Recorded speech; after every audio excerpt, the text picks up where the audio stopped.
अगर दुनिया की सबसे खतरनाक जंग शुरू हो जाए और एक गलत फैसला पूरी दुनिया को आग में झोंक दे, तो क्या होगा? आज की खबर सिर्फ सियासत नहीं है, ये ताकत, जंग, धमकियों और दुनिया की बदलती तस्वीर की कहानी है। अमेरिका ने ईरान पर बड़ा हमला किया है, मिसाइल ठिकानों को निशाना बनाया गया, समंदर में ईरानी कश्तियों पर भी कार्रवाई हुई। लेकिन सबसे बड़ा सवाल ये है, क्या दुनिया एक नई जंग की तरफ बढ़ रही है? और यकीन मानिए, आज की ये रिपोर्ट आपको आखिर तक सोचने पर मजबूर कर देगी। अमेरिकी सेंट्रल कमांड ने दावा किया है कि अमेरिकी फोर्सेज ने ईरान के मिसाइल लॉन्चिंग ठिकानों पर हवाई हमले किए हैं। इसके साथ उन ईरानी कश्तियों को भी निशाना बनाया गया जो कथित तौर पर बारूदी सुरंगें बिछाने की कोशिश कर रही थीं। अमेरिका का कहना है कि उसकी फौजें जंगबंदी के दौरान भी पूरी तरह तैयार हैं और किसी भी खतरे का जवाब देने की क्षमता रखती है। इससे पहले ईरान के शहर बंदर अब्बास में कई धमाकों की आवाजें सुनी गई थीं। हालांकि ईरानी मीडिया ने दावा किया कि हालात पूरी तरह कंट्रोल में हैं और घबराने की कोई जरूरत नहीं। दूसरी तरफ अमेरिकी राष्ट्रपति डोनाल्ड ट्रंप ने बड़ा बयान देते हुए कहा कि ईरान को अपना अतिरिक्त यूरेनियम अमेरिका के हवाले करना होगा ताकि उसे खत्म किया जा सके।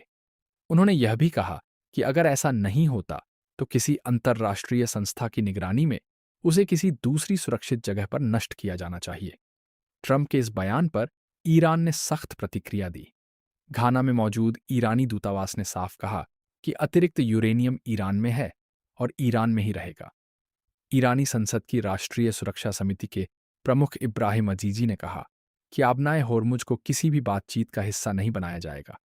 उन्होंने कहा कि अगर अमेरिकी पाबंदियां खत्म होती हैं तो समुद्री रास्तों से गुजरने का सिस्टम ईरान के तय नियमों के मुताबिक चलेगा। ईरान का कहना है कि यह उसका क्षेत्रीय पानी है और उसे किसी से इजाजत लेने की जरूरत नहीं। अब पूरी दुनिया की नजरें हॉर्मुज पर टिकी हुई हैं, क्योंकि यह रास्ता वैश्विक तेल सप्लाई के लिए बेहद अहम माना जाता है। उधर पाकिस्तान और चीन के रिश्तों में भी नई तेजी देखने को मिली है। प्रधानमंत्री शहबाज शरीफ ने बीजिंग में चीनी राष्ट्रपति शी जिनपिंग से मुलाकात की। चीनी राष्ट्रपति ने फील्ड मार्शल आसिम मुनीर का स्वागत करते हुए कहा कि पाकिस्तान ने मध्य पूर्व में अमन के लिए सकारात्मक भूमिका निभाई है। उन्होंने कहा कि बदलती वैश्विक परिस्थितियों के बावजूद पाकिस्तान के साथ रिश्ते चीन की प्राथमिकता है। प्रधानमंत्री शहबाज शरीफ ने कहा कि बेल्ट एंड रोड इनिशिएटिव और सीपैक सिर्फ प्रोजेक्ट नहीं, बल्कि तरक्की और दोस्ती की मिसाल है। उन्होंने माना कि पाकिस्तान में कई बुनियादी सुधार किए गए हैं, लेकिन अभी भी बहुत काम बाकी है। बीजिंग में पाकिस्तानी और चीनी नेतृत्व के बीच आतंकवाद विरोधी सहयोग, साइंस एंड टेक्नोलॉजी, खेती और कई अहम क्षेत्रों में 15 समझौतों पर हस्ताक्षर भी हुए। फील्ड मार्शल आसिम मुनीर ने चीनी विदेश मंत्री वांग यी से भी मुलाकात की। उन्होंने कहा कि चीन का वैश्विक प्रभाव लगातार बढ़ रहा है और बेल्ट एंड रोड इनिशिएटिव ने दुनिया में अमन और तरक्की के लिए अहम किरदार निभाया है। चीनी विदेश मंत्री ने पाकिस्तान को भरोसेमंद साझेदार बताते हुए कहा कि पाकिस्तान अमन के लिए एक असरदार मध्यस्थ की भूमिका निभा रहा है।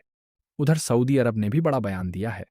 सऊदी अधिकारियों का कहना है कि इजराइल के साथ रिश्ते तभी सामान्य होंगे जब फिलिस्तीनी राज्य के गठन का रास्ता तय हो जाएगा। उन्होंने साफ कहा कि फिलिस्तीन के मुद्दे पर सऊदी अरब का रुख अब भी वही है।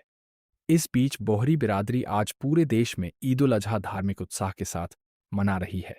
कराची में ताहिरी मस्जिद में ईद की नमाज अदा की गई, जहां बड़ी संख्या में लोगों ने शिरकत की।